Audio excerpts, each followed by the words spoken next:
music playing on it. Okay.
I just followed you, so that might have been a noise.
Hopefully this is working. Good evening, everybody.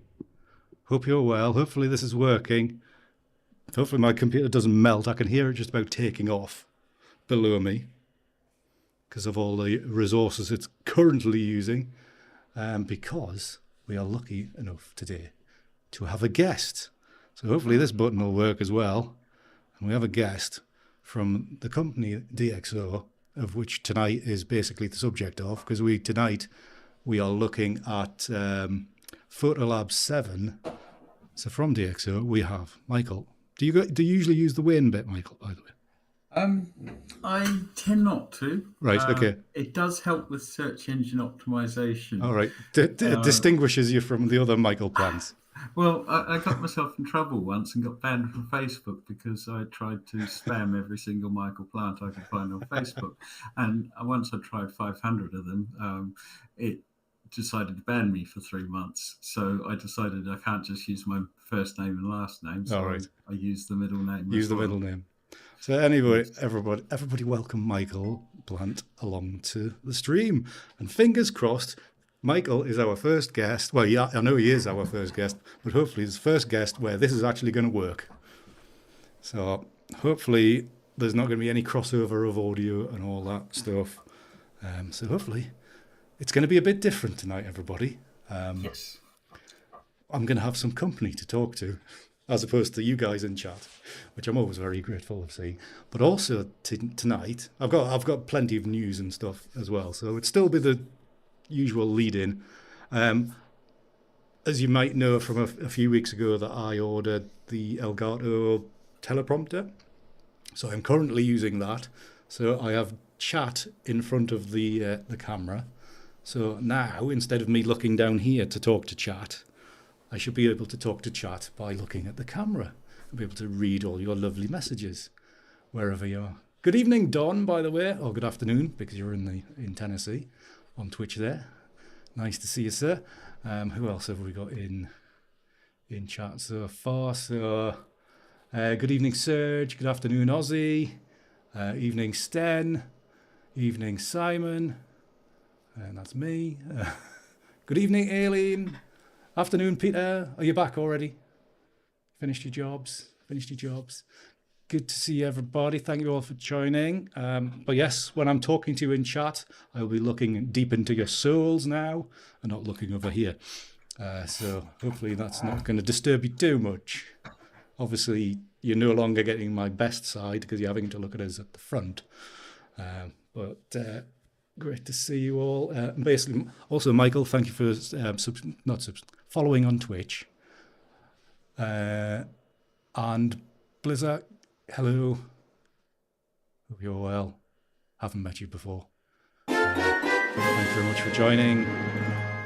Audio's a bit loud. Let's just turn that down a bit. Oh, it was loud for me. I don't know if it was loud for everybody. Be confident, Serge. I try to be. Have I not got notifications on? I have no idea what's going on. I haven't got any activity feed going, so I haven't got no idea. Well, welcome along, Blizzard. We're going to have a look at some software today. We're going to look at PhotoLab 7 because I tried PhotoLab 6 for about 10 minutes, but that was like not really what's going on. What is going on with the sounds?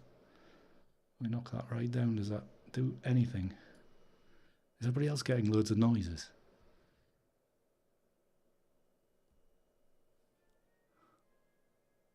What's going on? What's that sound? I have no idea, Serge, to be honest.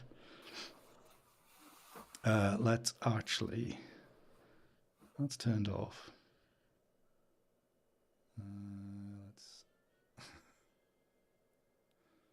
Give me a second, everybody, because there's no things coming up.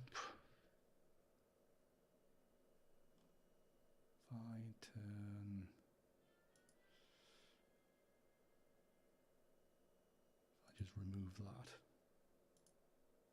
Maybe that will do something. It sounds like your Twitch notification sound. Yeah. It's probably has something to do. When people come in, it wouldn't do that. And I've just turned off the notice thing, so that shouldn't be happening. What button was that?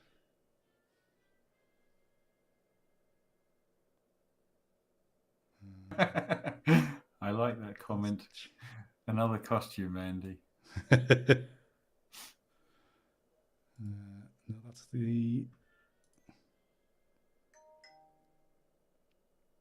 Not sure what is going on that front. Right, bear with me, everybody, while I try to turn this off. What's it called? Box. Not that one.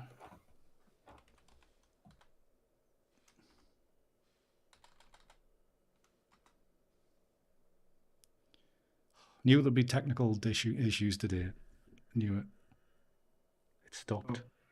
Just trying to get things right the first time is always going to be a bit difficult. It makes it more fun. Exactly. No, not tonight, Alien. Not tonight. Right, it seems to have stopped. Maybe there was something to do with that notification thing. You've disappeared off the screen. That'll be my camera's timed out. That's what that is. Happens every half an hour. I should come back now. Right. If that's stopped now, we can forget about that. Because there's nothing happening on Twitch, so I don't know why it would be making noise. Anyways, right. So it's all working. Seems to be working anyway. So Michael, would you like to just tell us a little bit about yourself and what you do with DxO, and then we can lead into... Well, I'm a photographer, and I've now been working for DxO for about 9 months, and I'm the UK product liaison. So I do PR and promotion for DxO, and I was talking to Andy about the idea of doing a joint live stream to see how he experienced and used PhotoLab and see what he thinks of it. So last time I spoke to him, he hadn't actually installed it to use it because he was using other things. So I installed it at about 6 o'clock. So the intention was to try and explore how he'd learned to use it and see what he can do with it and what he thinks of it. So I'm not telling him what he can think, what he can say, nothing like that. It's entirely up to him. And I'm just going to help him, guide him when he hits a roadblock, jump in and say, hey, try this, try that, and just sit back and try and let him explore it and give him some technical help and just guidance. A few pointers just to get me in the right direction. Yes, exactly. And to not feel like you're totally lost when you've got an audience, so that you're playing with software that you're not familiar with. Yeah, exactly. Well, that's great. Right. Thank you very much, Michael. And well, like I say, welcome along to the channel. Proper welcome. Right, I do have obviously I got started in the news, and then there was a lot of noise started. So there is a bit of news. Some of you may know. Some of you maybe haven't heard yet. By the way, good evening, good morning, Jen. Hope you're well. So the news is that, unbeknownst to me until I think Wednesday last week, that I actually got highly commended in the Landscape Photographer of the Year. But nobody told me. I had to rely on a follower on Facebook to let me know. So that was slightly disappointing. So, of course, there's a lovely book that is put together with the competition, the winning entries and the highly commendeds and the commendeds and all that. And of course, having spent close to £30 on that book, to find out that neither of my images were in it. What a waste of bloody money! And disappointing. Exactly. I was disheartened and then cross. So yes, so I spent that money on that book, and out of all the images that are on the website on the Landscape Photographer of the Year website, with all the highly commended and the commendeds and all that, 4 images didn't make it into the book.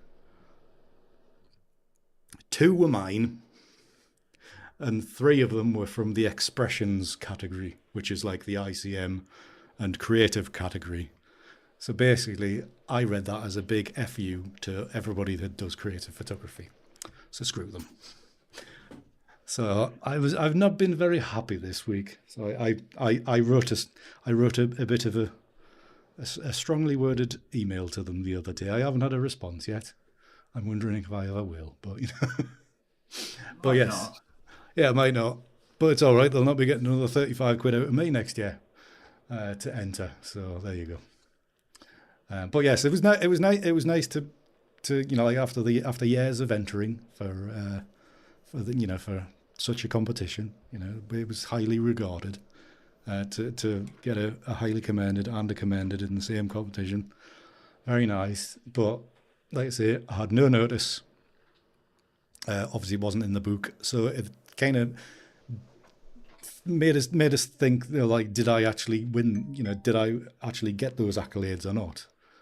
So it makes you doubt it. So that's why I haven't really announced it anywhere. Well, whether obviously it came in later last week, so I couldn't announce it last Tuesday. I did announce it in the Discord, but I haven't gone on Twitter or Facebook and all that to announce it because I felt like I was a bit unsure whether I actually had. So yes, it's a bit disappointing for it to happen like that, because there was no awards ceremony down in London for it.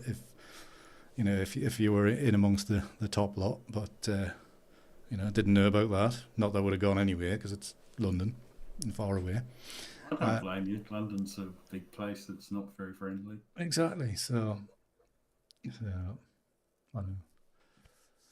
That's what contests do, no creativity. Exactly, Serge, exactly. So, but yes. So no more competitions. Well, I've got me highly commended. That's basically all I was after. So job done. Just unfortunately, there's no book to hand on to the next generation to show them that I once took a decent picture. So there you go. So any other news? Oh, that the actual steady Peter, the actual image that did actually get the highly commended. I'm just going to switch to just me for a second. It's that image, which is my one and only shot it in camera ICM and multiple exposure image. So what I am going to be doing eventually when I get round to these things, I'm going to be offering it as a limited run, as in a limited time run print, because it's not going to be in the books. It's going to be the only way you're going to see it and own it.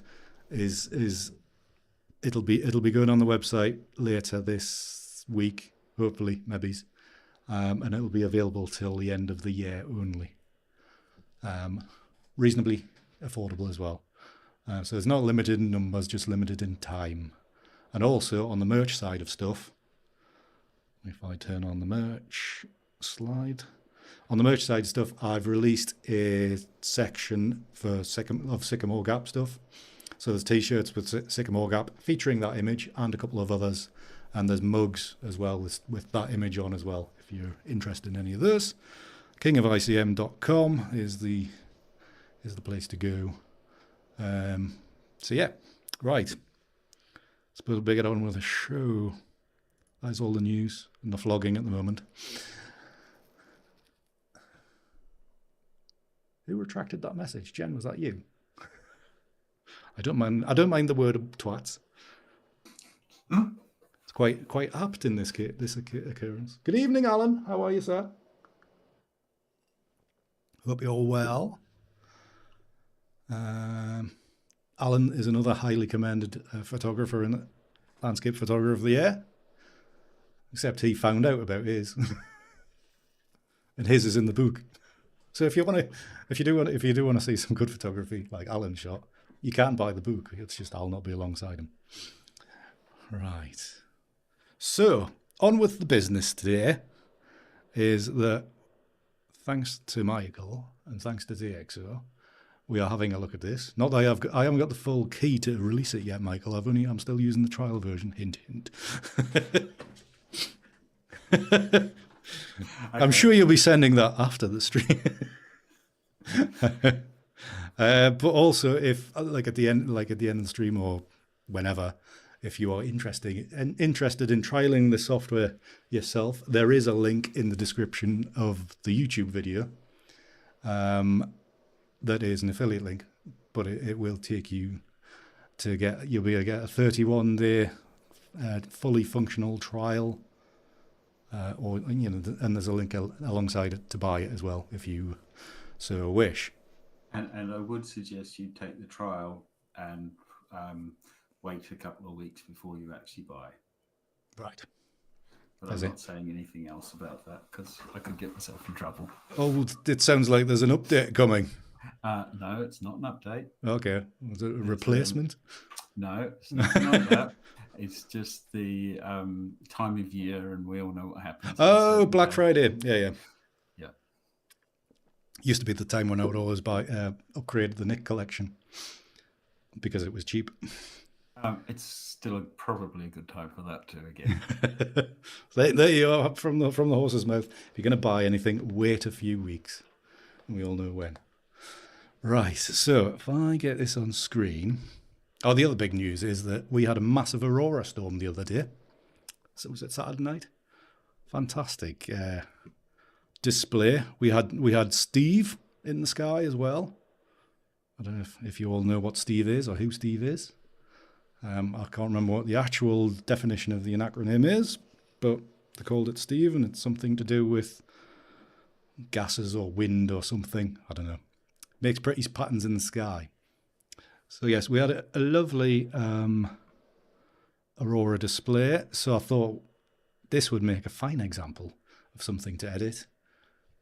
Or at least didn't have Lucy. No, just Steve. I found out that they named it Steve because of the film Over the Hedge, the animated kids film. It was something to do with like the furry animal creatures that wake up from hibernation, and there's a hedge in the middle of their plot, and they were a bit scared of it, so they decided to call it Steve, so they weren't scared of it anymore, or something like that. An enjoyable film, but it was random things. Right, so from what I deduct is that this particular screen here, you see you've got your hard drive folders on the left-hand side here, underneath the chat. If I can get the chat out there somewhere, that might help.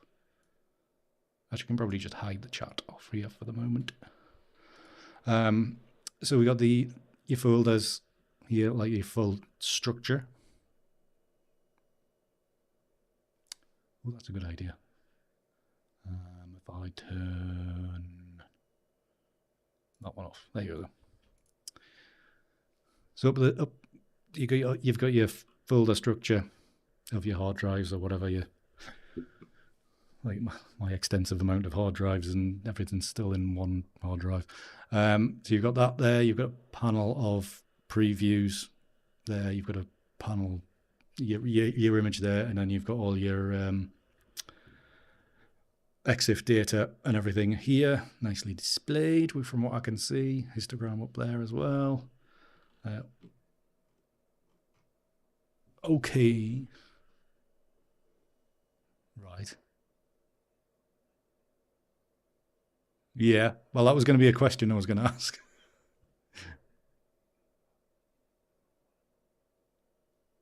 Yep. Right. Yep. Oh, yeah. All right. Oh, yeah. Can't see for looking. Control L.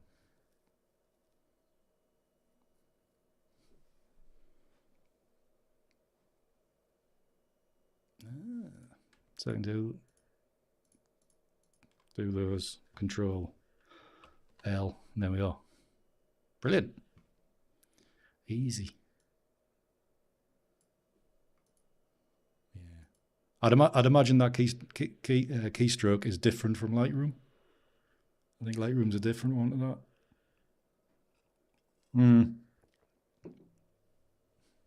A long time ago. Yeah, yeah.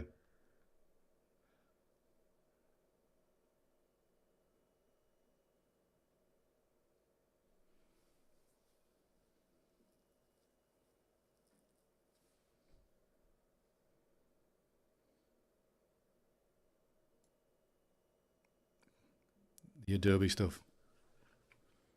Mm-hmm.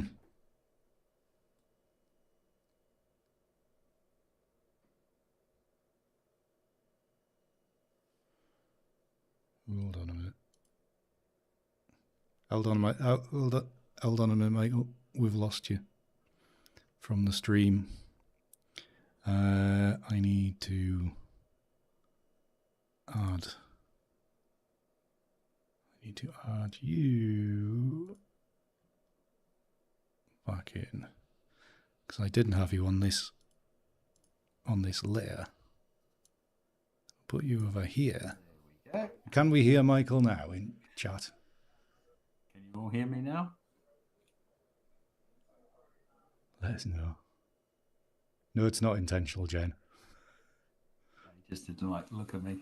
I'm in black and white, and he likes colour. Yes, we can hear you. Right, fantastic. Right, basically, just go. We'll quickly go over that again. Is to go from like to go from using Lightroom and Adobe subscription. I actually myself went and started using PhotoLab about 3 years ago, and also then discovered that I will be honest, there is a slight problem I find with PhotoLab is that it doesn't have an ingest function. So to get around that, I started using Photo Mechanic, which is not exactly cheap to buy, but it's also doesn't get updated very often. So consequently, your cost of ownership for it isn't very expensive over the longer term. But that does my basic ingest, renaming and filing. Then I use PhotoLab for all my raw conversions and processing. And then I use Affinity Photo or Photoshop if I'm still using it to do any major work that I can't do in PhotoLab. Yeah. I think there's a lot of people who work that something similar. Yeah. I think everybody's after a bit of speed, aren't they? Because Lightroom's horrifically slow. Well, as you just pointed out, the photo library that you've got over here does not require a catalog, so you don't have to be importing anything to it. It just uses the XMP files that any RAW file uses, or if you're using a camera that has DNG, it will just automatically pick that up and then display any of the labels, any of the tags that you would use. So, for example, when you're editing this collection of images you've got here on the screen, you can use the same tagging system that you would in Lightroom, where you can give them different colors, you can give them star ratings. Yeah. And that's all built in. That's good to know. Aliens actually, I was going to say, I don't know if you can see the chat, Michael. No, I can't. Right. Alien's asking, can I ask a stupid question? No question is stupid, Alien. Is PhotoLab an alternative to Lightroom? It can be, depending on how you want to use it. Yeah, because it like I say, it doesn't have the ingest function.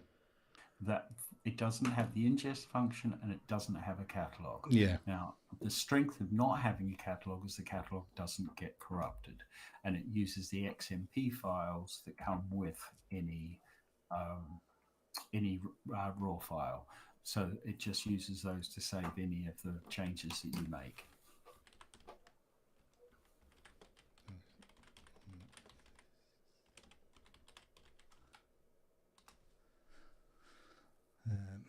So yeah, I am here. I will be back on camera, but when I'm doing the screen sharing tonight, for some reason, the camera's not working. So just bear with us. You'll just have to do without my pretty face until we come back towards the end. But while we're doing screen stuff, then it's screen only pretty much. Just a slight difference to normal, everybody. That's mainly just basically because it crashed earlier. I don't want it to crash. Right. What I'm So, going to let you do is let you explore. Ask me questions as you're doing it, because as you said, this is really your first time of using it. yeah. And I don't really want to be telling you too much what to do, but there are some things that will make life easier as Easier you go. for us. Right, okay. Right. Well, basically what I'm intending on doing is just jumping straight into a little bit of an edit of probably one of the more dramatic images. So obviously I can see that there's a button here for library and there's a button here for customize, and customize is basically editing, isn't it? Customize is the equivalent of a develop module Yeah. in Lightroom. Aye. So that's the bit I could kind of figure out. Now I haven't done any exploring in here, so this is all very new. So we've got, what's that? Exposure. I'm just randomly pressing buttons. That's some of your AI stuff, isn't it? Your deep prime stuff and things like that. Just... Actually, I can't see your whole screen because your whole screen's not showing up on mine. So. Oh, right. Yeah, but basically the top right hand corner where it's got the buttons for exposure and color space. I was basically just clicking those. Yeah. On the top right, just exploring.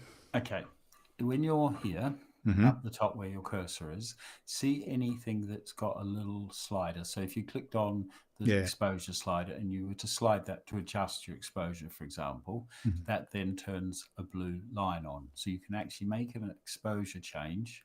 And if you decide you don't like it, you don't want it turned on, all you do is come and just click that little blue right. line. So it's like a it's like a hide function. Well, it's like a switch, so it will turn off whatever adjustments you've made. Right. Yeah. Boost that by a couple of stops.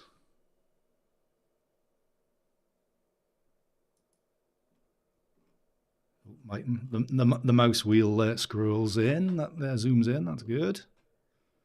There's also a keyboard shortcut for that as well. Right.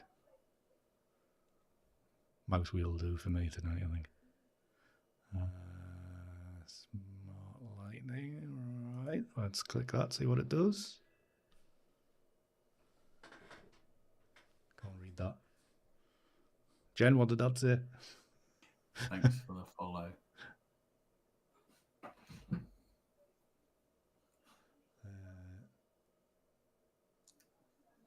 Oh, hi, Becca. Thanks for joining. Thanks for following. No worries. You can watch it, catch us later.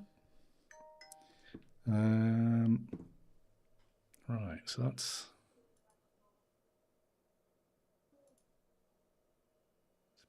very strong.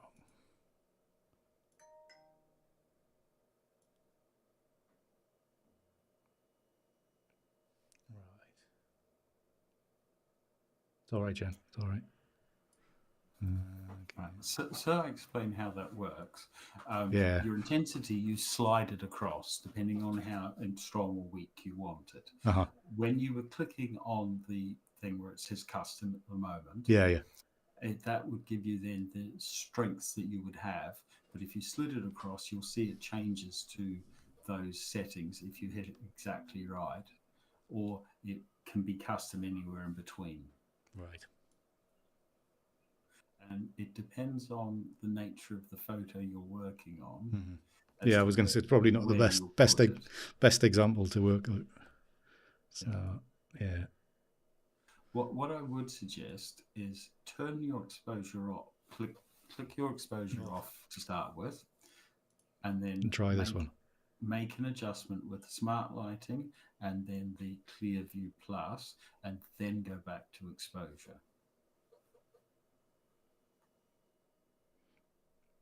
So I kind of just give you like a cleaner, potentially cleaner eye, or it will play with your contrast. It will play with the way that the picture looks and feels.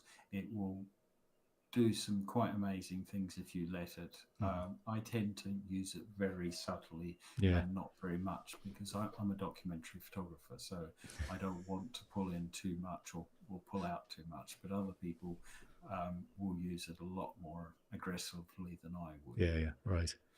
But I tend to find that if I'm doing a raw conversion from a raw file, I'll use both intensity of smart lighting and the intensity of clear view at the same time. And then I'd make an exposure adjustment. Right.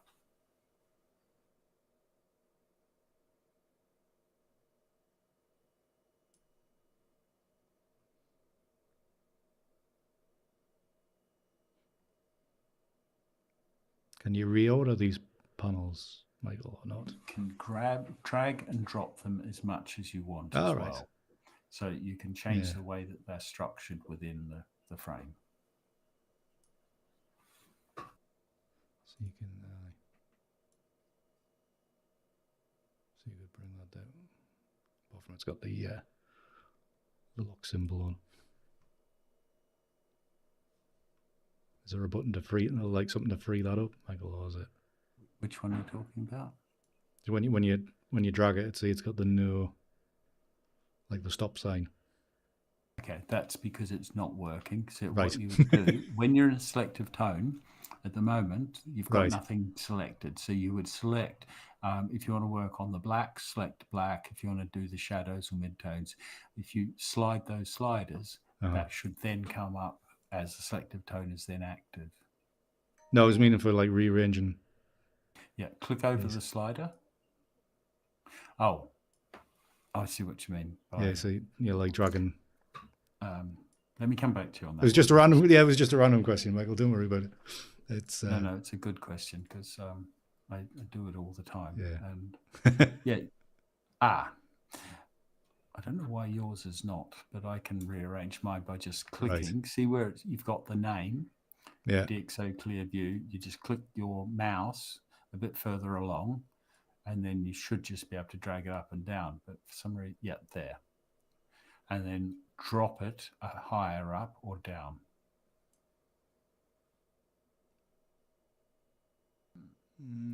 Okay, that makes no sense because mine does that. Oh well, let's not get hung up on little matters like that, because it's one of them things that in Lightroom I'll move things around depending on the order I would usually do things. That's the only reason I would be thinking about it. You do it all the time that way. I just don't understand why yours has got a red mark on it. It'll be my computer, Michael. It'll be my computer. That's what it is. It might be a PC thing that you have to go into the menus to do something. Yeah. Something to.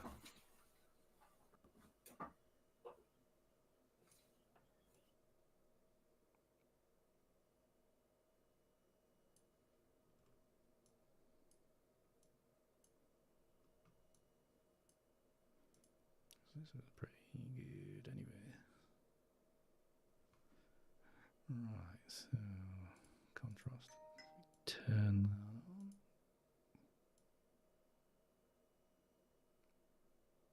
I mean, obviously tonight it's just a lot of. I'll be playing with each slider basically to see what it does.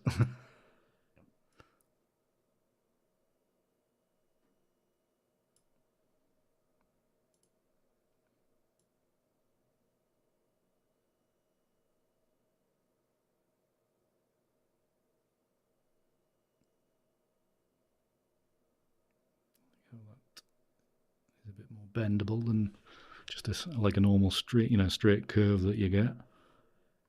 And you can put multiple points on it as well.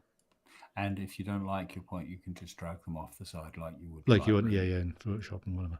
Yeah, and also you've got RGB as well, so you can work on not just everything. You can pick a color as well.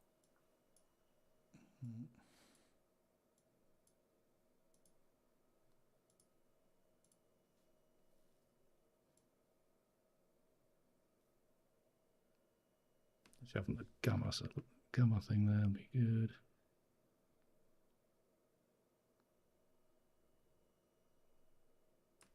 Right, that's down to that one. Obviously the vignetting, I did notice when I loaded this in, it loaded in my camera and my lens, which is obviously to do with the optics software that... We have modules that we test cameras and lenses and then develop modules for them, and that's what makes PhotoLab different to the others is that our modules are very rigorously tested.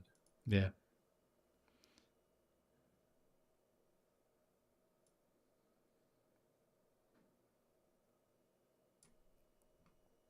What do you think you're missing on this picture?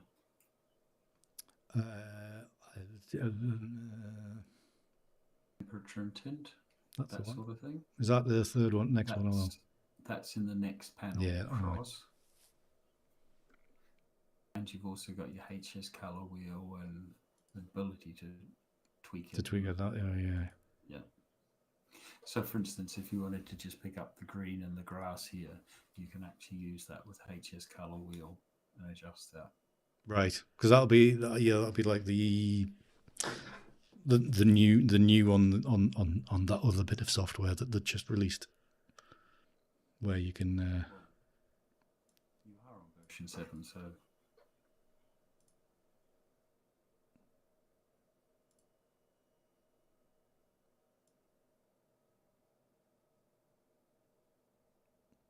No, I mean the competitive software that added that new module. I can't remember what it's called now, but it's a bit different. Right, okay, whatever.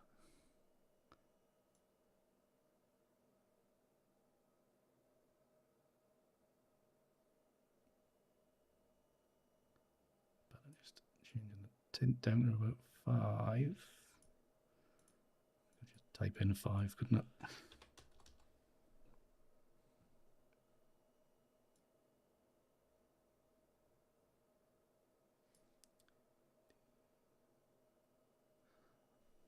Maybe it's not tonight, Serge. We might.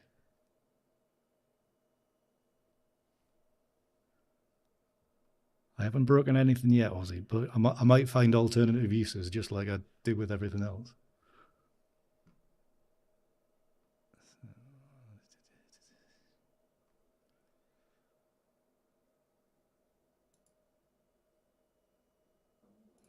Okay, that's that.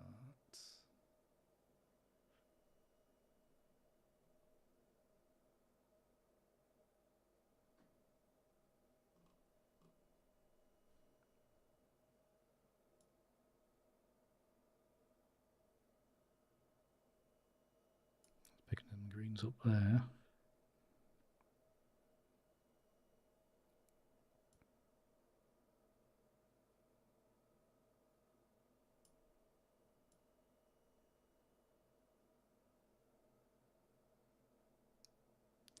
We don't want the brightness anyway.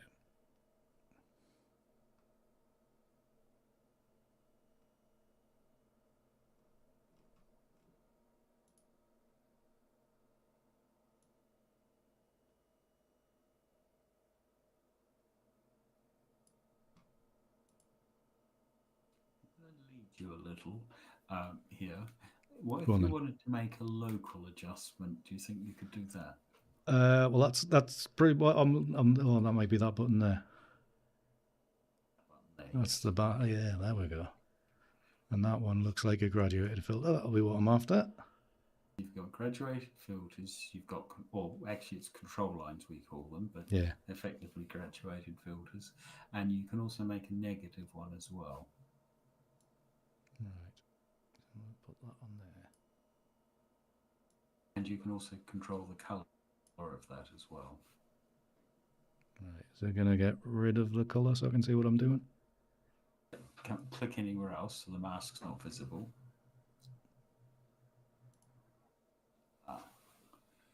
Just click somewhere else in the image. Oops. Should go away. Whoops. Right. Click on where it says graduated filter out. Now it's, yeah, that's it. Yeah, so I just had to hit the escape key there to get out of that. Is that grabbable when I'm still in there?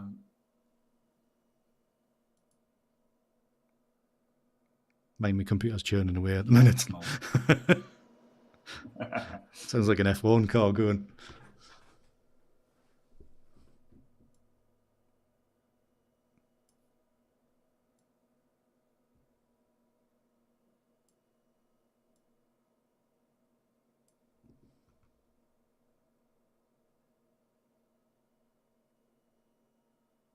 It's good you got the screen, the pop up on the screen for the help for the keystrokes and stuff. That's handy, especially for a new user like myself. You can turn it off as well. Yeah.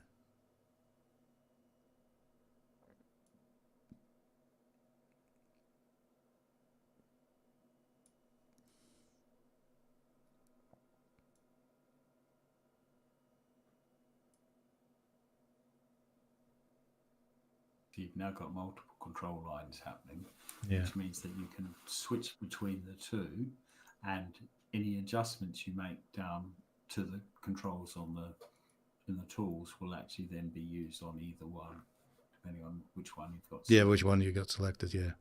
And as you hover over them, it shows you which one that one's obviously the bottom one.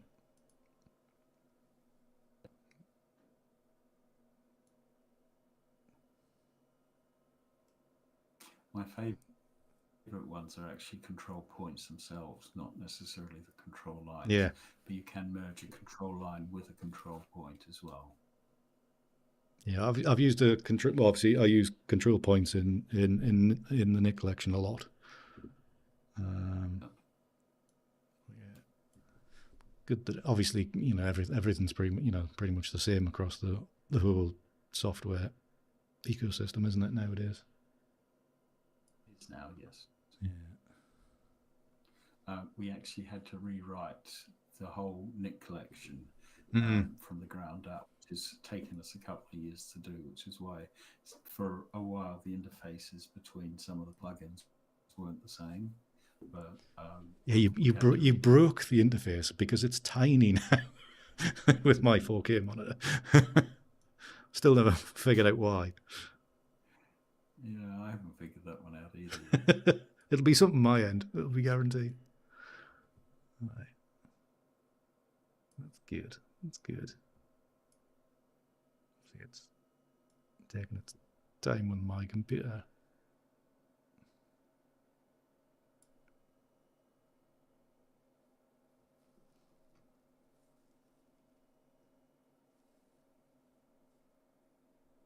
See, I can sharpness in there as well. So all the normal functions that you would have, exposure and color, you've got all that in masks as well. That's good. Exactly. So you can use it, apply it to a section or globally, depending on how you use it. It's good. Okay. So we got that proofing. What's this one? The denoising. This is obviously in an image like this. This is quite important. Now the denoising is the same denoising that's in Deep Prime, so it will depend on how you use it as to whether you want the full strength denoising, in which case then use Deep Prime XD. If that's too much and it makes it feel a little too strong for you, back it off with Deep Prime. If that's not quite enough, then unfortunately there's nowhere halfway between the two. Yeah. But if Deep Prime's is still too much for you, you can go to Prime or use the other with high quality as well. Right, let's try Deep Prime and see what that churn away. So is Deep Prime and Deep Prime XD are they based on AI type of things? They are, but they're also working with the raw file. So they're actually taking the core of the raw file and demosaicing it from the raw file. Right. Which will also affect your vignetting and things like that. Right. Now, if you want to see the effects of what's happening with Deep Prime, if you go up to your menu where it says 1-to-1, right in the center, actually bring up 100% view. It's in that section.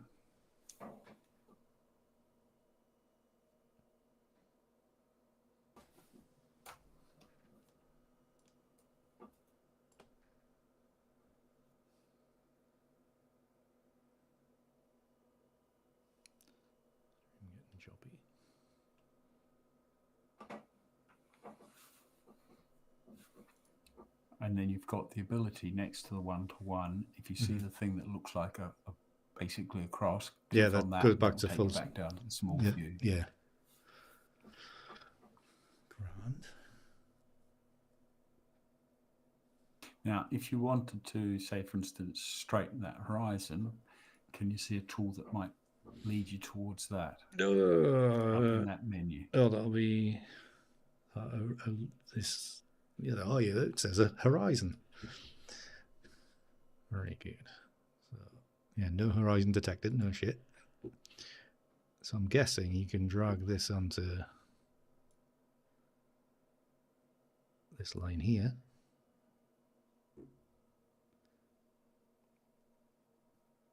Yeah. In your menu. Yeah, I was just looking at the like the manual way of doing it.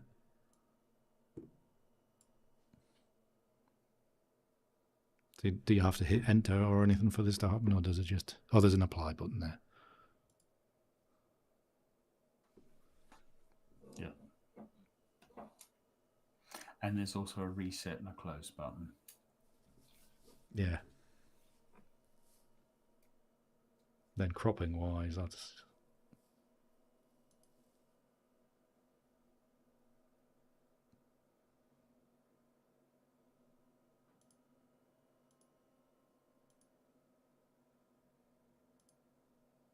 Now, over on the other side of the menu, if you've made things that you don't like, there's also a history tablet that you can then go back to. Right. If you see. So can you like you can pick one out to take out, can you? So if you go over to the other side, so where you're on the tools on the right side, on the left side, you've got an advanced history that you can see. So you can just go backwards. But you've also got to close your crop before it'll do it. Right. See, if you come back down to where the film strip is at the top, where it says Nik Collection, you've got reset and close. Yeah, got that.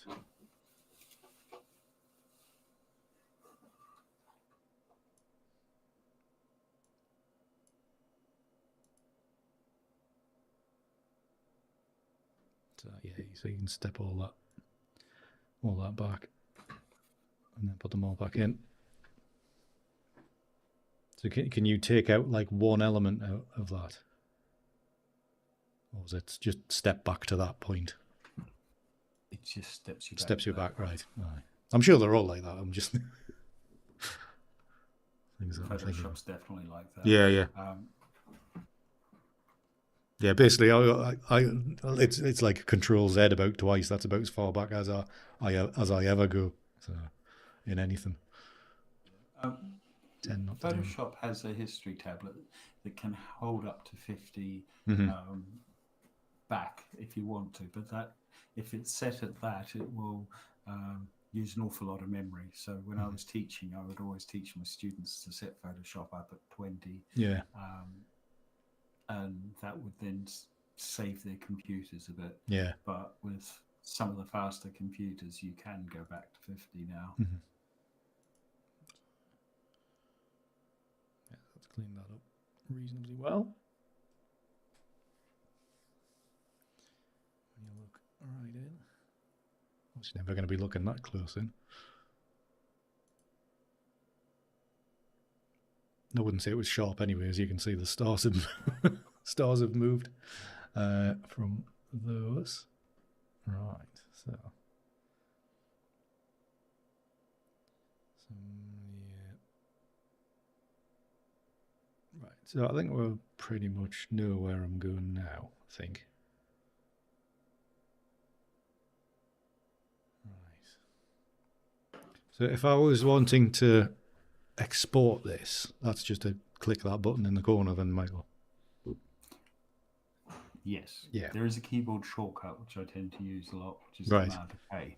Right. Okay. If you just use keyboard shortcut, I think it should be Control K on your PC. On a Mac, it's Command K. Right. It will bring up a dialog box. I'm not a great one for that many keyboard shortcuts, but so you got choices of TIFF, DNG, JPEG for. That must be so. You can make your own sizes and everything is in there. Well, it's actually really useful because, as you can see, you've got some presets sitting here. Yeah. But you can actually add new options, and I do this a lot. Is I create recipes for. So I have a YouTube channel where I might be changing small files. I have my website that I need them specific size. I want them for Twitter. I want them for Instagram at a specific size. So I've actually created a whole series of recipes for exports, which are just stuck in here, and you can select multiples of them as well. So so you can save once, and it will send it to multiple places for different output uses. Which speeds up your process. Yeah, definitely. Yeah, it's all. But if it's pretty much identical to the Lightroom export. Yeah. But if you're going to go to Photoshop and do some work, I would always suggest you export at 16-bit TIFF files. Yeah. And depending on how you work as to where you save it, because I'm on a Mac, I tend to export most of my pictures straight to my desktop, and then I move them manually from there to somewhere else. Right. But that's just me. And everyone has their own workplace. Yeah, we do. Yeah. Right. So let's cancel that. Okay, so that's that. Well, that's basically them 5 edits. I didn't realize I was doing them all at the same time. No wonder it's the computer dragged to a halt there. So that's all of them because I had them all selected. I think, if it updates, so it's been syncing all the settings across in the same scene. Yeah, it's because I had them all selected because when I rotated them all, so it's my mistake. Right, okay, let's have a look to see if I can do something with one of these. Let's try working on one this time, Andy. Right, so this one. Now, the nice thing about the way PhotoLab works is if you've done all these changes to a lot of images, but you decide you don't like what you've done, instead of having to re-zero the settings back to normal, you just turn the setting off. And it will reset it back to what it was like when you first imported or opened it. Yeah, I mean, using the clear view plus there, you can see there's a massive difference. Yeah, but also play with your clear view intensity a lot as well, because I find that at 50 there, it's strong, like, isn't it? It's way too strong, and I find I often use it down about 10 or 12. Yeah, I can see that because I do documentary photography. Yeah, and I don't want it to look too retouched. Yeah. Let's quickly go there. Let's just try the prime one this time.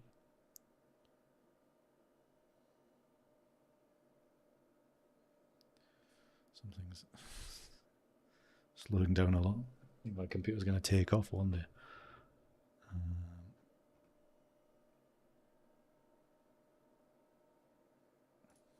Continue.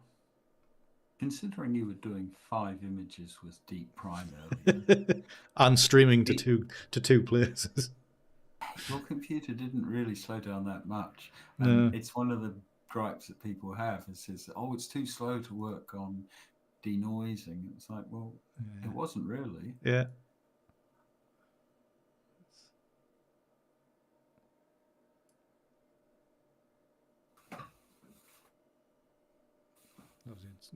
It's good. It's got that thinking.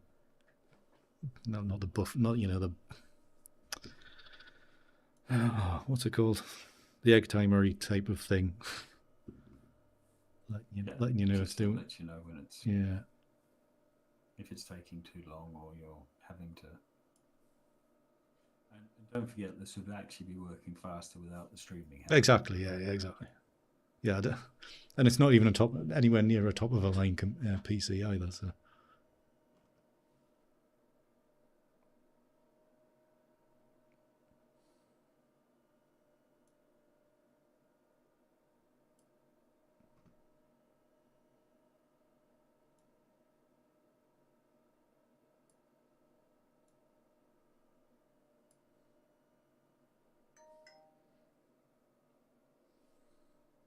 Whoa, what the hell did I do there?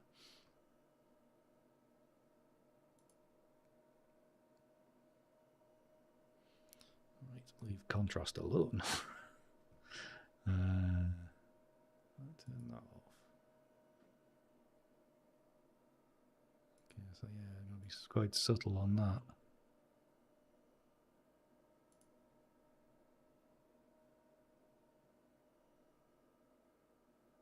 This time that one's worked. The smart lighting's worked quite well on that one.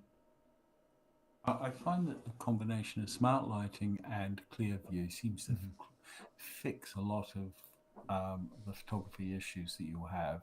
And then it's just a matter of getting your exposure right, maybe tweaking your tone curves depending on what you're after. Yeah. And then depending on the nature of the photo, whether it's highlight recovery or shadow boosting as to what you want to pull out. And for the kind of work I do, that's pretty much all I have to do. Yeah. Maybe a little bit of HSL to adjust a couple of colors here or there if they're not quite right. Or I'll go in and make some local adjustments where I think it needs to be lifting shadows. So I'm using it as a burn and dodge tool.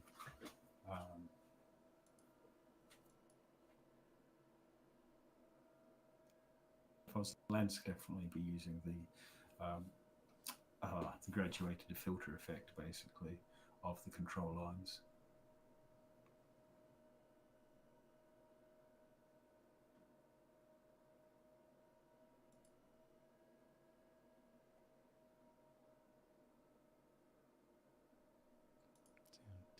So what's your impression so far? I think it's something that'll take. Obviously, you're not going to learn it in 1 hour.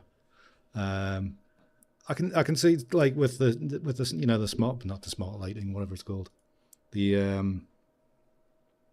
Clear View Plus and the smart lighting to a point.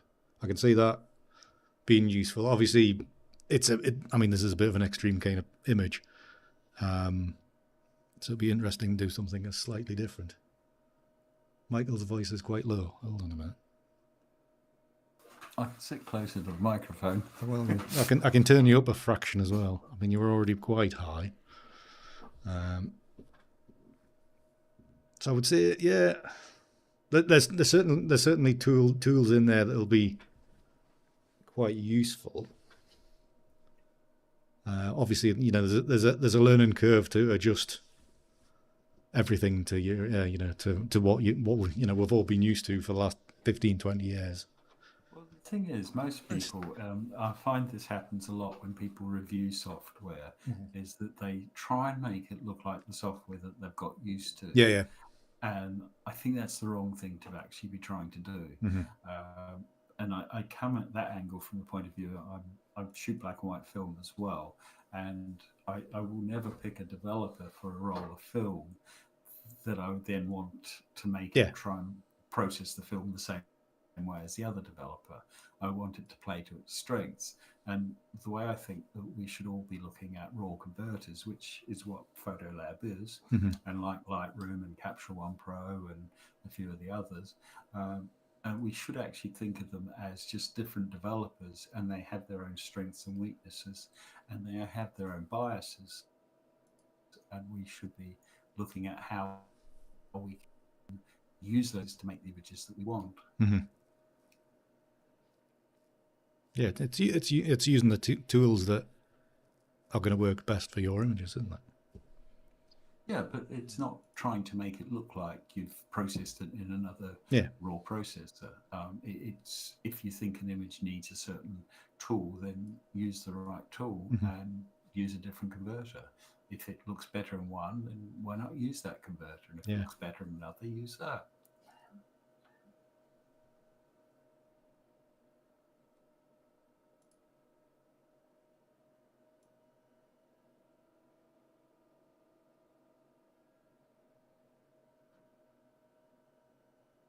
And also, what we're seeing on screen is slightly different to what you're going to be seeing on your screen. Yeah, as well. exactly. It's all the encoding's completely different, so it's certainly interesting to play around. And obviously, it would be much easier to play around when I'm not streaming, where half the computer is being used to power pushing it out into the internet. So you would get that more instant feedback rather than having to wait a second for it to render. Now, while you're here, Yeah. I want to point something out to you. See where it says soft proofing underneath? Down by the channel mixer, right at the bottom. Oh, yeah. Right, you've got the ability there to set your color profile. So it's really important that when you're outputting, you're not always outputting to sRGB. Yeah. Because and DxO has its own color working space as well now, which will give you almost the range of colors that we can see. That's a much wider color gamut for editing. Yeah, I remember that being part of the presentation of the. But I tend to find that one of the color spaces I will always export to, even if I'm using the color space that's built into the software, is ProPhoto RGB. And the reason for that is that ProPhoto RGB gives you as near as much the color space you would have got out of Ektachrome film. Right. So where you've got sRGB, standard CMYK printing would be as close to Adobe RGB as possible. But if you want to have the fullest range of colors possible in your image, you want to go to ProPhoto RGB when you export, and then scale it back to either sRGB or Adobe RGB for printing. Right. Because that way you're not clipping your colors in. Yeah. I have enough issues printing my colors anyway, so yeah. So anything's going to help that. Yeah. So if you're exporting, always export to ProPhoto RGB and then come back, because you haven't clipped the color when you export it out to a TIFF. And I find a lot of people don't do that step, and it changes the color tones that they can actually achieve. Right.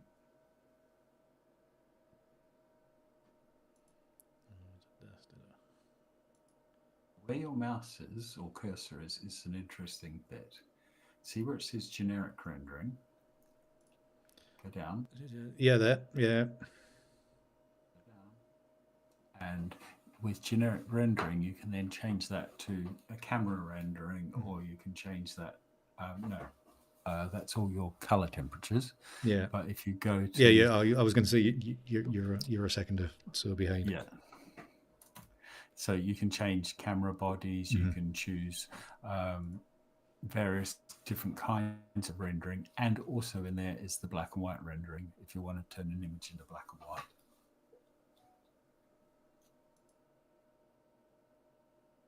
Make it a D850 because that's where you've got color and black and white.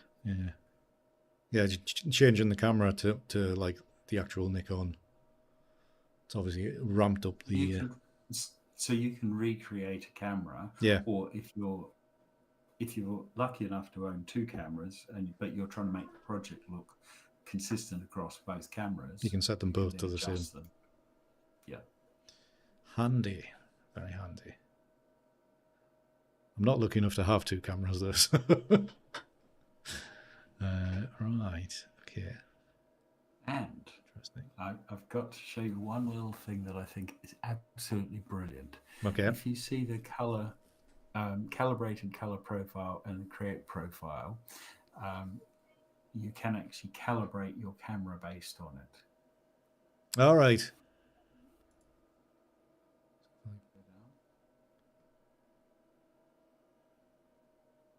Create profile.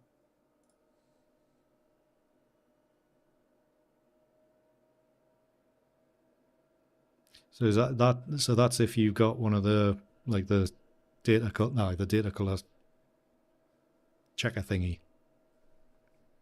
So if you're working on a studio or you're on location and you've used one of those card things, Yeah. and you can then create a perfectly balanced image, getting rid of any stray colors in Yeah, it, yeah. and you can use it that way.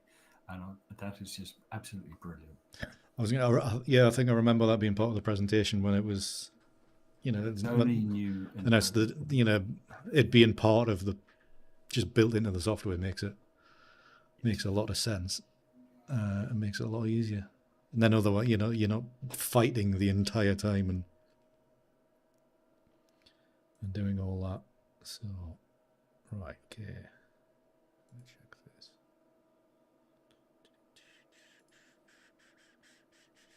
Okay, so that's that. Over there, do you know what LUTs are?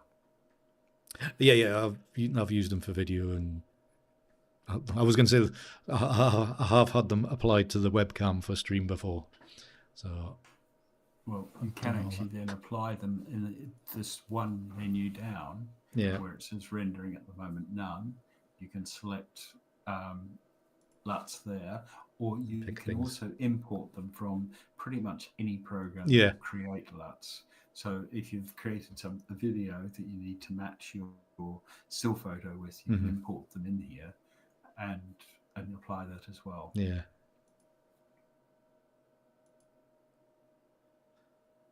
After midnight's quite good for a nighttime shot.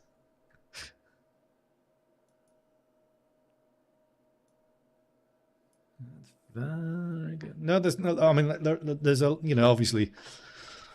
Thankfully, you're there to tell us about these things, Michael. So it's good. These little additions that do make the difference. Because I don't think there's any LUTs in Lightroom, or if there is, it's a different. It's applied in a different way. I mean, they're in Photoshop, but. I think you can use them in Lightroom. I don't know how to use them. Yeah, neither do I. As I say, it's been a long time since I've used it, and as I say, I opened it up about 3 weeks ago so I could practice with using Pure Raw. Just thought, everything's moved, but not quite moved. Everything's different, but everything's the same. Yeah, exactly. It's like one of my favorite websites. The guy goes on about it's a guy called By Tom. Writes about Nikon and mirrorless cameras, and he goes on constantly about cheese moving. It's like where's my cheese been moved to? And going to is where the keyboard shortcuts are, and where a particular tool happens to be in one camera to another, and it's been moved again. So you have to learn these things.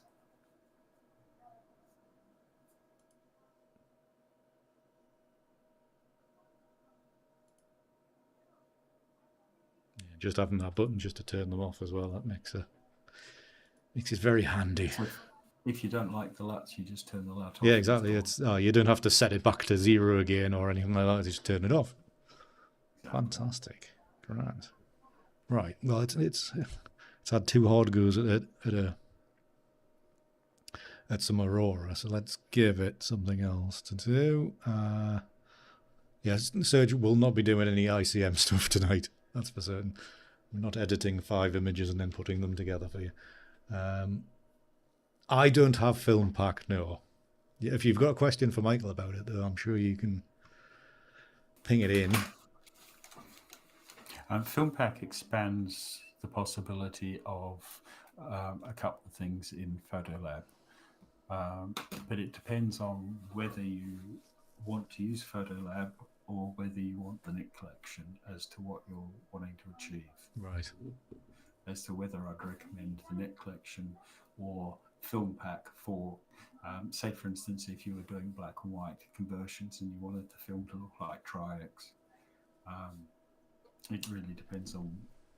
So does film pack, does that like interact with like silver effects, or is it a completely different? It's completely different. Right.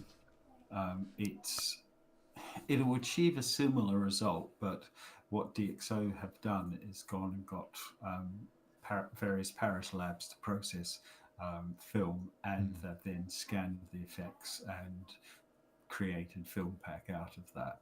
Whereas the Nik Collection comes from Nik, and Silver Effects Pro was one of the first basically film conversion programs. Right. That would give you the effect of Tri-X or any other black and white film. Right. And the Nik Collection also has numerous color effects and things as well. Yeah, I used to use color effects quite a bit in the past when I used to do normal photography. But I'm pretty much exclusively analog effects now. When I first started, I used to shoot film, and then when I moved to digital, I wanted my digital to look like film. Yeah. Then after about 3 years, I went, hang on, why am I doing this? It's digital. So I stopped adding film grain to any of my film.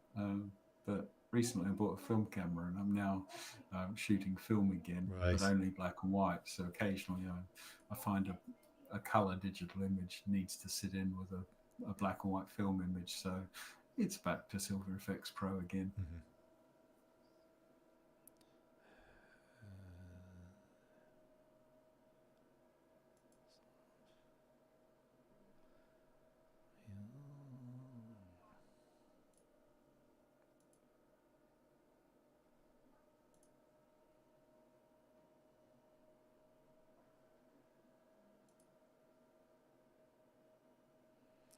Easy way of sorting the sky out there.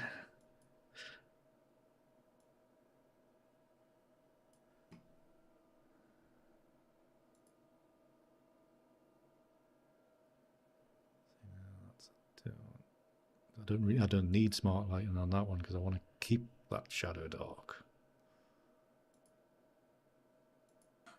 I would suggest you use both smart lighting and clear view, but learn to use the intensity sliders, if that makes sense, so that they're not overcooking it. Clear view, what it's doing is taking out atmospheric haze in landscape photos. But then when you're trying to use intentional camera movements, you might then be putting all of those distortions. It'll be creating a lot of artifaction in the, in the softer areas. But I think it'll be great for like normal photography like this. So.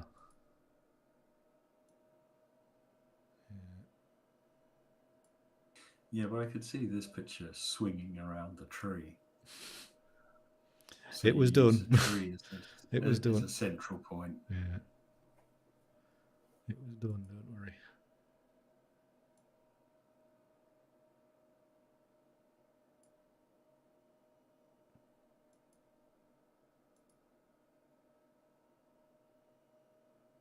That's the one I was after.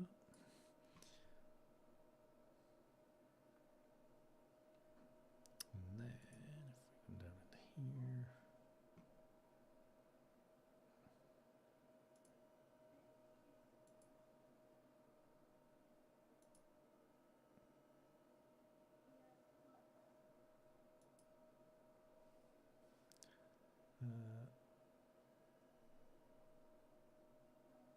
Yeah, the now famous missing tree, definitely, Serge. Right, so let's knock this down. We're lucky you've got a photo of it all 5. Yeah, got 1 or 2. Still not enough. Be better if it was still there. Yes. I think they've arrested 2 to 4 people over that tree. Yeah, there's been a few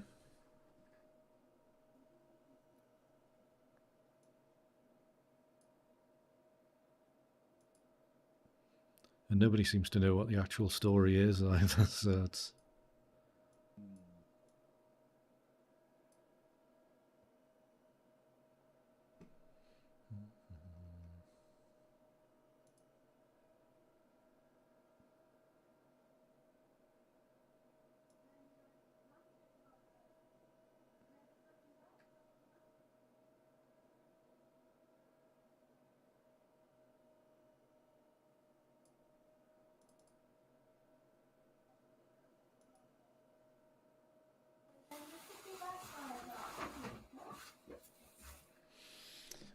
So can our audience see either of us at the moment? No. It's only the screen, Michael. Is that the kids running around?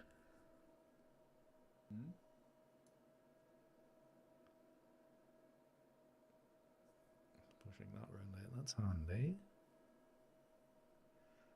That's a handy tool. Liking that.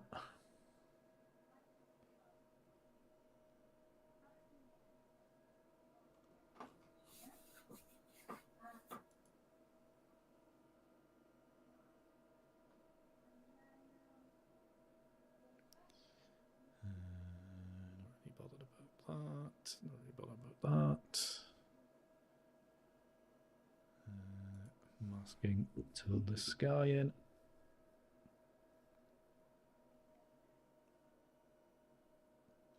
They've arrested a few people, Don. They arrested a 16-year-old lad, somebody in their 60s, and then I think it's two guys in their 30s now. So I think when it comes to it, nobody really knows. Nobody really knows. It'll all come out in the fullness of time. Everything does. Yep. Come on. Was that the second one? Yes, it is. That one.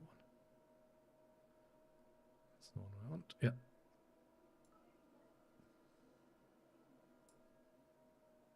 Where are you? Come back. What have you got? There you are. Right, yeah. Yeah, I think the computer's getting very far behind now. So it's... Now, for instance, if you wanted to add to that graduated filter with some control points, or you could even brush in, you can actually add to it so that it ducks down into the dip where the tree is, if there was something in there that you wanted. Yeah. So there are multiple ways of making these selections. Yeah, I think can you like you using like the U point stuff in the past, you like in color effects and silver effects and all that kind of stuff. There's all the like the individual masking, and I'm presuming it's all this is all works the same. That's control lines. Go over one more. Yeah, control point.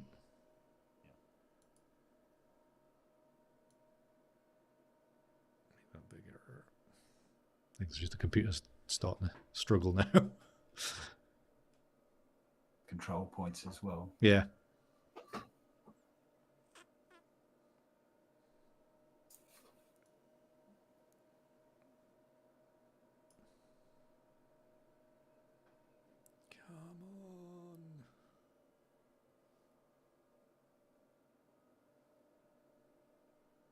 I did something. Oh, yeah, no, there you go. I did something there.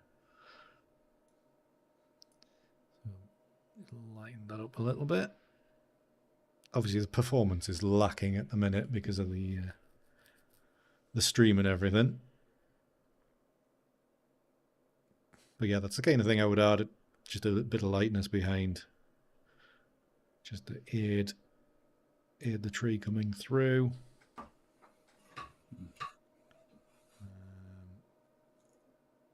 I think actually I did another grad filter.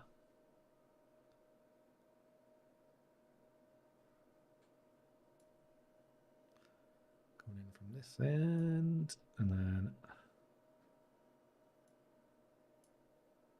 make this struggle. We'll be a struggle. But no, yeah, no, there's no word on what they're going to do, Jen. They basically cut it down, took it away.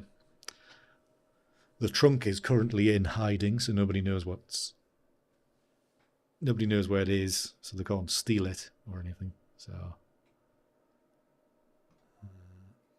I did hear that they the tree itself, the stump that's still in the ground, could actually regenerate itself. That's what they reckon. I mean, it's obviously not going to regenerate like this. Not 100% sure on that.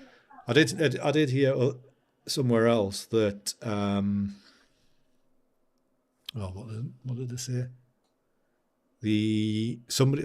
Whether in Syria when they blew up all the ancient locations in the war there, it's similar process that somebody or a specific university team or whatever had actually taken a 3D full scan of the tree. So in theory, they could manufacture the tree exactly as it was, but obviously not it wouldn't be wood and it wouldn't be growing. So they could, in fact, replace it if they wanted to. That's how bonkers it is. What no one talks about is the real shame of one tree there, and it's a barren landscape. Well, yeah, exactly. I mean, like one of the first things people said is like, well, that one's come down. Why didn't you plant a forest? Like a lot of them around there, which I can see the point of. Would be. I mean, it's boggy. From the view you see there, over the back of the tree, it's all boggy in the bottom of there because there's lochs and watery areas. But certainly this side, you plant some trees along there, surely. And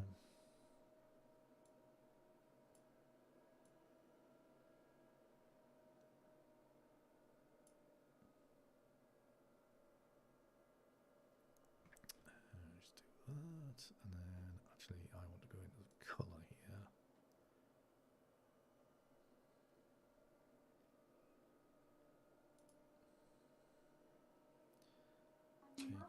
You are still in a local adjustment, so you're still tweaking a local adjustment. Do I have to commit them or something?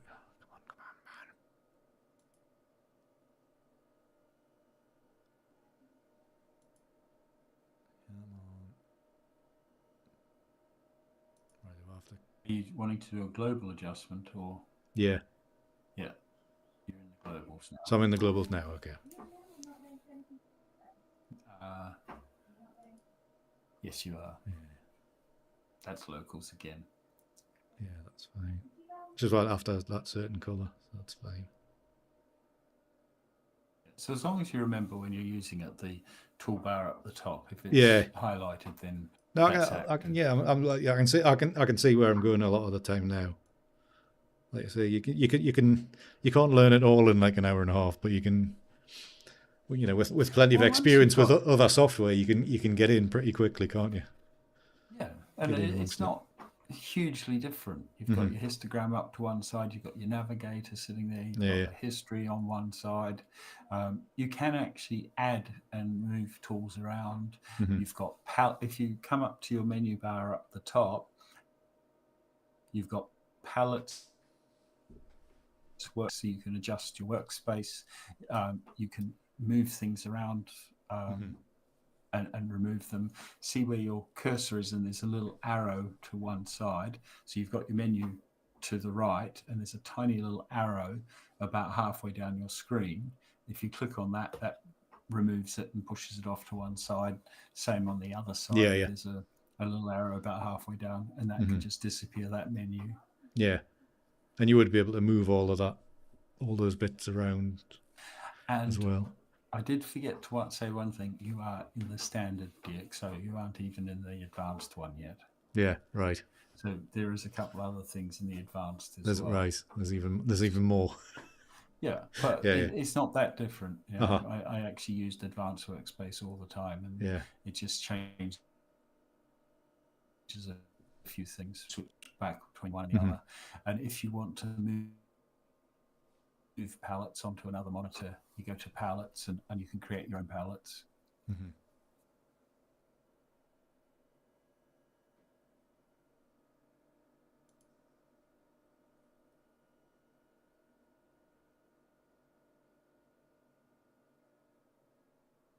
Right, I think after I've finished with this, I think we'll wrap up, because it sounds like a Boeing 747 underneath my feet here. Nice little crop. Like that. So, I mean, yeah, I mean, you know, simply go from there to there. Now, do we, in this, Michael, do we have things like virtual copies or something similar? You do have virtual copies. You can also commit to a crop, and you can then also come back and actually take it out as well later if you want to. Right. Because one of the ways I work a lot is I'll do several crops of the one finished image. Okay, go back to Photo Library for a sec. So you're in the customize menu at the moment. Jump back to Photo Library. Yep. And then in there, your screen's now getting a bit slow. So. Oh, yeah, I was going to say it's struggling with the rendering. Yeah. So you can create a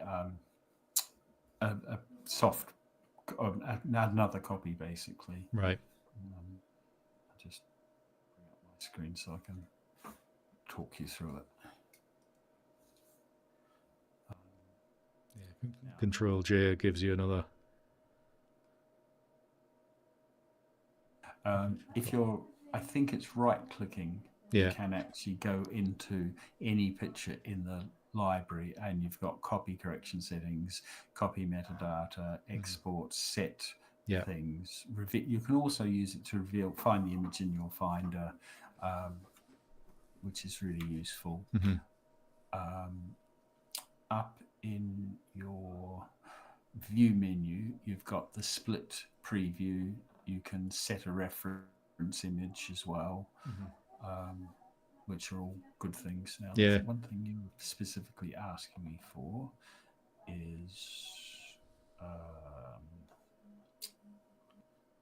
haven't done it for a while, so I've forgotten. I'm having an elder moment and can't remember.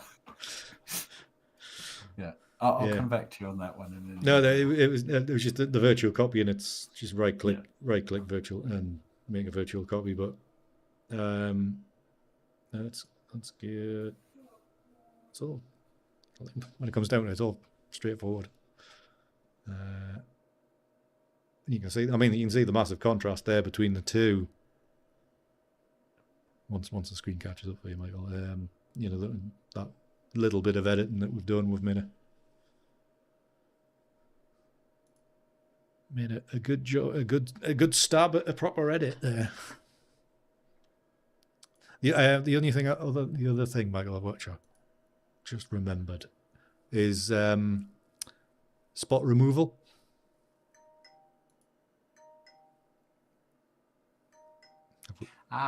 Yes, that's a good one. Because my sensors are very dirty. Yeah, I find that mine get really bad as well.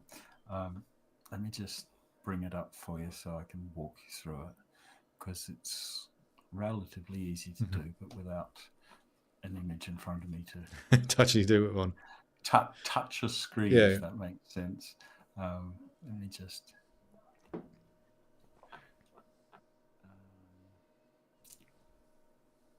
Oops, if I get the right set of images.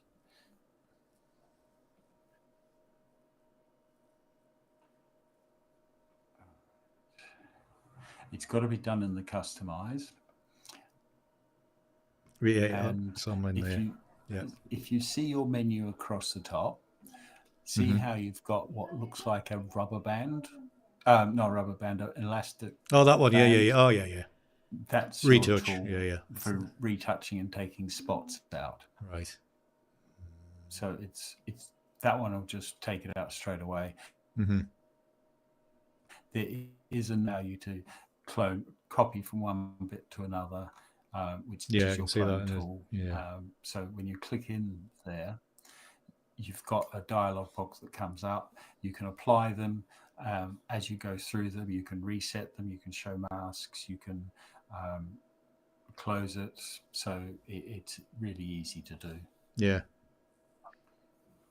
And if it's, you know, it's doing it pretty quickly as well. Is there any way to see? Because obviously that like the spots, so it's kind of covering with the marker. Yeah.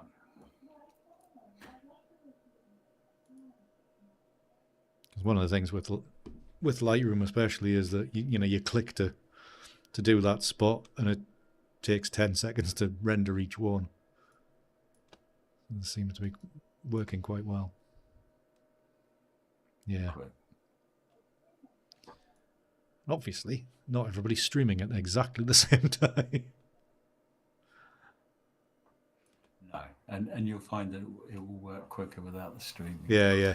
But it is going to get dust and get spots. Mm-hmm. To be honest, I use it if I'm doing a portrait. Yeah. For getting rid of pimples. Yes. And Yeah. Yeah. it's dead easy. Yeah. Multitude of usages. That's great. You hover. Yeah, you can hover. I'm also now using it for when I'm. Well, I was going to say when I scan film and get rid of all and get rid of all the hairs and everything. Yeah. And obviously to look beyond that, you just hover over the eye signature in it, or the top, the top menu, and everything hides, just like in all the other Nik Collection stuff as well. If you got a load of stuff on screen, you hover over there and it all disappears, which is great, and we can all see. Grand. Well, I'm not going to do all that dust spottings. Just good to see how easy it is to do on here. So that's good. Awesome. Right. If I go back once you've done it, if you're happy with it, then you have to commit to it, and it will. Right. Is there a button to bring? So once you've done it, you hit done, and it's a close. Right. Well, basically, it applies it all. Yeah. I've probably done it by coming back to the photo library. I would have thought. Seems to have done it and kept it all. Well, once you've done it, it'll just close. Yeah. Jump back to photo library, and it comes out of that. Yeah. So it's done that. It's grand. Awesome.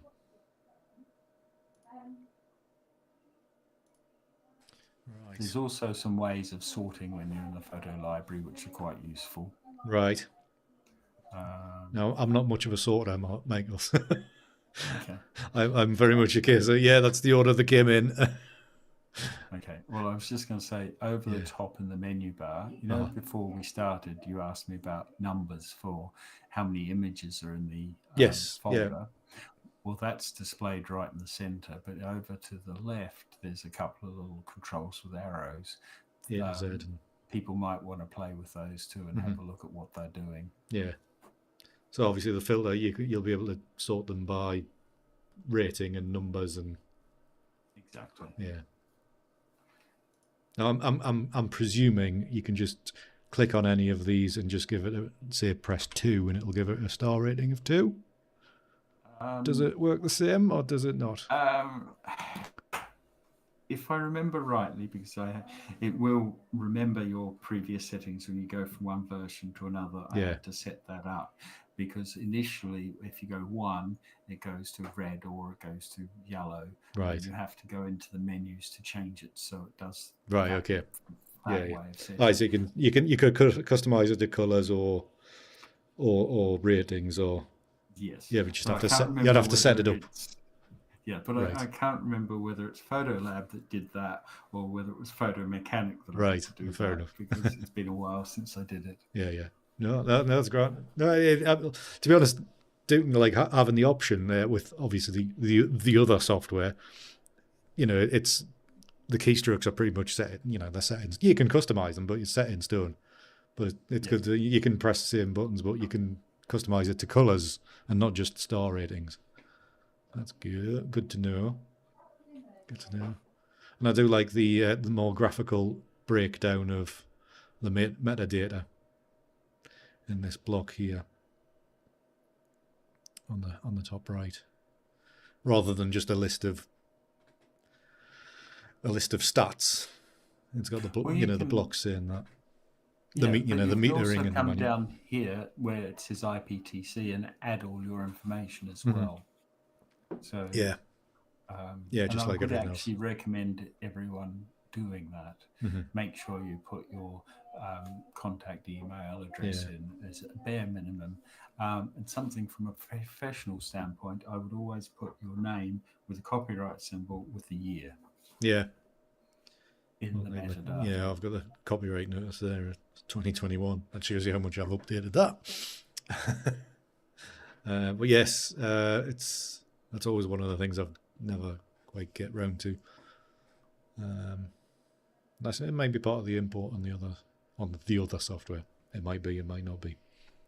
I keep on breaking computers and have to reinstall, and then forget that these import presets are different each time. So it's my own fault. So right.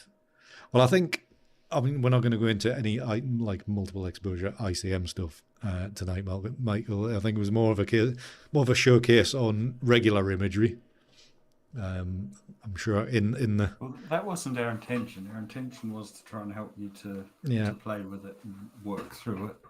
But certainly see what you could do with it. Yeah, it's certainly a good starting point just to have a look through the various tools, and just see what's there, see what's different from other places. Well, if you want to invite me back at some point, I'd be very happy to come back and work on doing something. Definitely, I think it'd be definitely worthwhile, and maybe even have time it when there's a new release of something coming up as well, because I'm sure that's not vital. It's more a case of we want to see how you can use it, what you can achieve with it, and it's always surprises me what people can achieve with the software and the tools that are there, and how you think to combine those things to make things to be your own. I mean, for me, obviously, the big one is how I use Analog Effects Pro. Because that's obviously I use it in a way it was not designed to be used. So. I've got you back on camera, by the way, Michael. Just so you know. I kind of figured that. We've got to get back.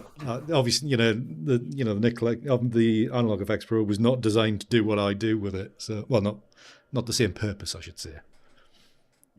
But it was just a bit of haphazard playing around, and it produced something that I liked. So therefore, decided to continue using it in that same way. So. Sense to me. So eternally thankful that DxO actually bought it off Google to keep it going. So otherwise, as far as I'm aware, it cost us €1. Really? Yeah, it was either €1 or €10. Right. Yeah. But if Jerome, who owns the company, hadn't bought it, it was more likely going to go and be parked somewhere and never be updated. Well, I mean that's the problem with Google, isn't it? They leave things kind of and just put them out to pasture and let them die. But there was that many photographers using it for several years, then they would have had some angry people on their doorstep, perpetually arguing with them. So why haven't you brought it? But you can actually, if you don't want to pay for it and can have a computer that's slightly older, you can still download version 3 and use it. Can you? Yeah. Don't tell too many people that. Unless my presets still work with version 3, then it doesn't matter. As long as your computer runs, they'll still work. Yeah. Yeah, I was going to say every time there's an update, I'll get a few messages like, "Well, your presets still work," and I'm like, "I presume so. I'll tell you when I upgrade." True. Yeah, so it's all good, but there hasn't been anything massively revolutionary. So I think they should probably keep working for a while yet. They should do. I'm not sure what will happen on the next upgrade, though. Right. We are aiming to do some new things with it. All right. Would this be one of the suggestions that I've sent you away with the other that I've been asking about for the last year? I can't tell you. Can't tell you. All right, fair enough. Sounds like a new set of presets coming up, everybody. No, I'm not going to say. Yeah, but let's just say that there's obviously going to be some changes to Analog Effects Pro, so that's good. That's good to know they're not just leaving it as it is, because it is. We will keep working on it and keep developing it. Yeah, well, you know, if you need some beta testing, put in a word for us, and then I can get my presets ready. Yes, Blizzard. If you are a user of Analog Effects Pro of the Nik Collection, I have presets to use. They are. I was going to say they're in the description below, but you're on Twitch, so if you go to my website, which should be listed in somewhere on the site, if you go to store, they are in there if you wish. They are very much catered for ICM editing, obviously, but yeah, they are there along with. So there's two sets. There's a set of collection 1 and 2 that we've been going on for ages. Thank you, Jen, for putting that up. And there's a specific TNE Tuesday night edits set as well. Basically, because they were made during a Tuesday night edits. So, thank you, Serge. Yes, I know there's quite a few people that use them a lot. And a lot when people break their computers and they're emailing, so like I've lost my presets and the link doesn't work anymore.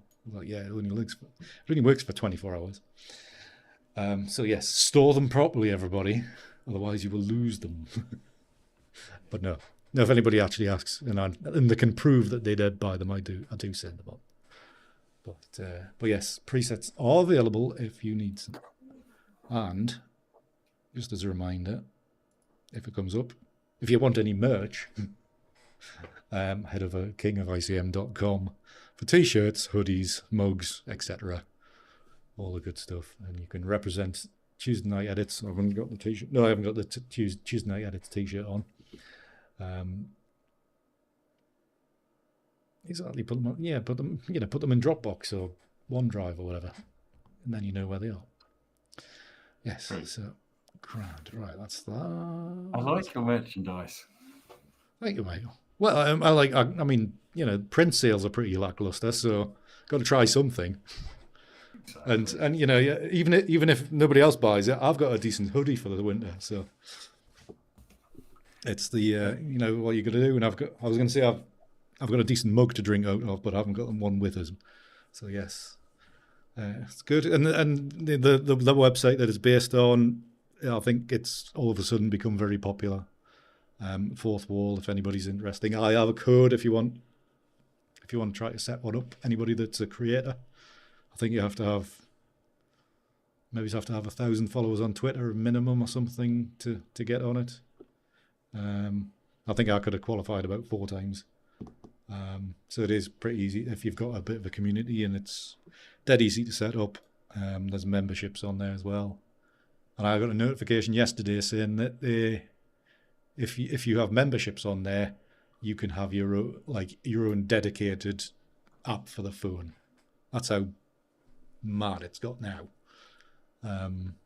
So I was like, "Ooh, do I move all of Patreon over there? Will everybody follow?" And then you can have your own phone app, and then I can spam you with notifications all day long.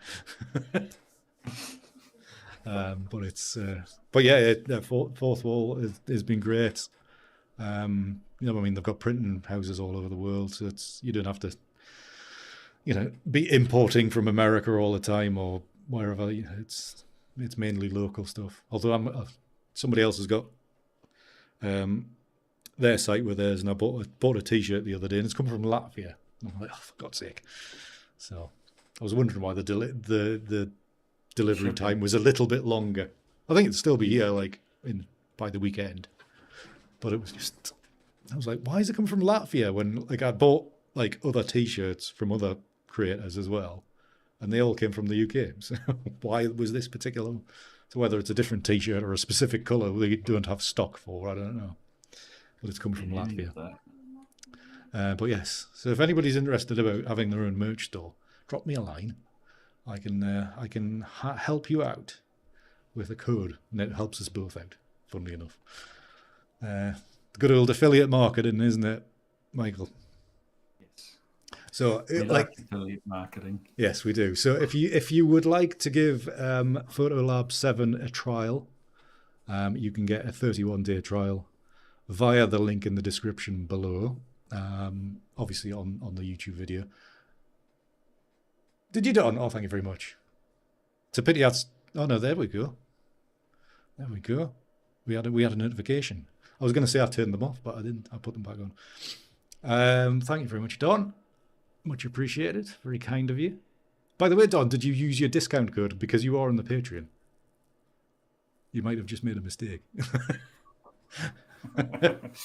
But yes, if you are interested in giving PhotoLab 7 a try, then use the link in the description of the YouTube video. Jen, potentially you maybe be able to cut and paste and stick that into Twitch. Would be very helpful. Thank you very much. Full price. Well done, Don. Thank you very much. More profit for me. And if you want to buy it, obviously, as Michael says, wait until Black Friday. There sounds like there's deals coming, and use the link for that that's in the description for that as well.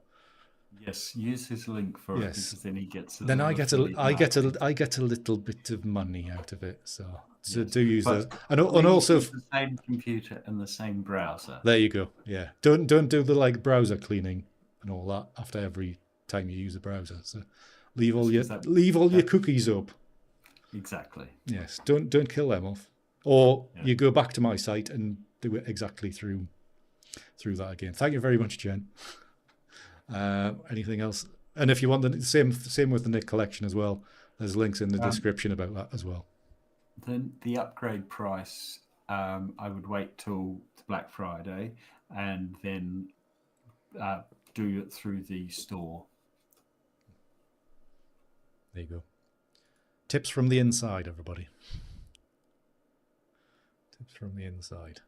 Right. I think that'll probably do for tonight. Keep an eye out on the various socials, and if you're in the Discord, I'll be notifying on that when the Essence of Sycamore Gap print is available. Shouldn't be too long.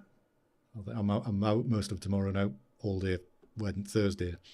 So it might be up by Friday. And I think that'll probably about do on the trying to flog you stuff. So, Michael, I would just like to say thank you very much for coming on. It's been a pleasure, and I hope I've been helpful, and I hope your audience have appreciated me being along for the ride.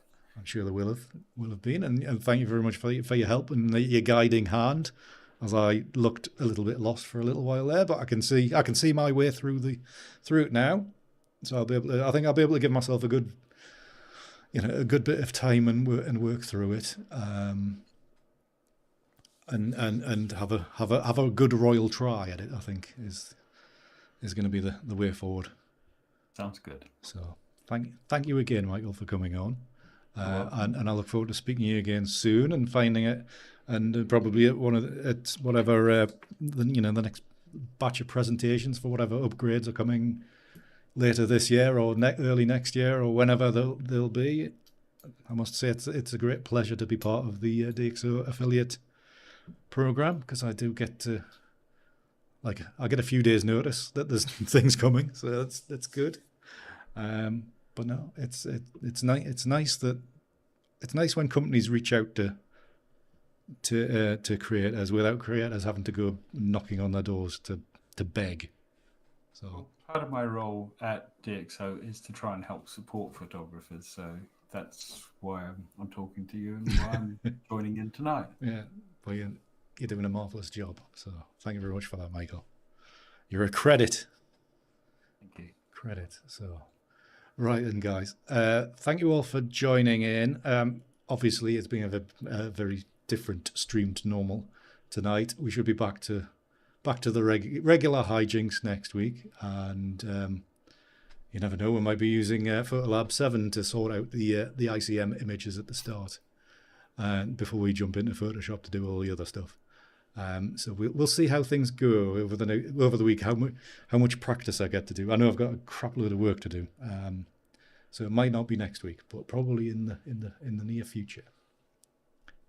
Yes, I know, Serge. I think it's just everything's crashing. I think basically, Serge. That's why it's flickering.